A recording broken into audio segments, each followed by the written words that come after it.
Hi, Jill Wooldridge here, small business strategist. I have a program called Mastering the Five Hats of Being a Business Owner, and one of those five hats is sales. And let's face it, you already knew that as a business owner. If you are running a business, one of the things that you must master is sales or the sales process or managing sales effectively, because you always need to have sales. So here's my question for you. Are you loving the conversations you're having? Do you feel like the conversations are engaging and relevant? Do they flow? Or are you nervous? Are you worried? Do you feel like maybe you're talking too much? Do you worry that you're not getting the sale? Well, what's really happening in your sales conversations? A big piece to being great in sales is the questions you ask. And then the other part of that is caring about what the answers to those questions.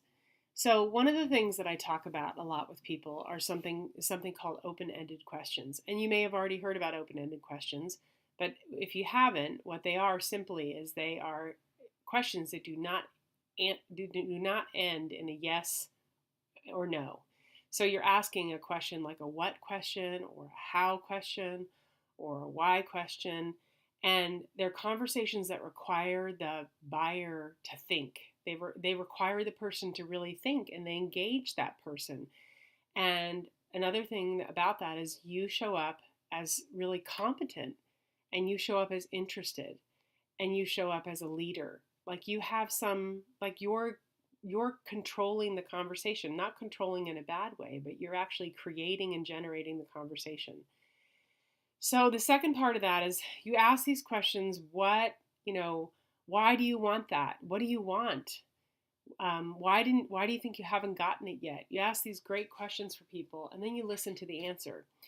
And a big thing about listening is that if you are faking listening, people know. So people are not stupid. And that's one of the big complaints that people have about salespeople is that when the salesperson doesn't listen.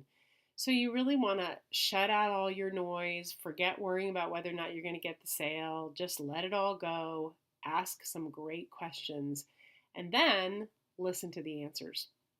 And some questions that have really I learned recently, which I really love, and these are two questions that I think are fabulous as open-ended questions because what they do is they bring the inevitable effect of something that inevitably will happen to the present. So a great question, the first one I have written down, how will you be personally impacted if this problem is not solved?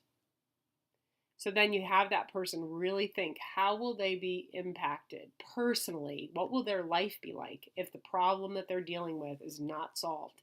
And if you really listen to people and you really care, you'll find they say some really honest and amazing things, and then they really start to see how valuable you can be for them. And then another question is 12 months from now, you still have the same situation. What would that be like for you in your business? What would that be like for you? And then they start to really think about, oh my gosh, I really need to do something about this. And the inevitable effect of what's going to happen comes to the present. So those are some great questions to ask. And what I challenge you to do is I challenge you to come up with a few questions that really are relevant to your sales process, questions that are important for you to know about if you're talking to a potential client or customer, and practice them. Practice them this week in your conversations. Let me know how it goes. If you want to read more about my work, it's jillwooldridge.com is the website, and my blog is right on there. And I even have a blog about this, a written blog about this very topic. So have a great week. I'll talk to you soon. Bye-bye.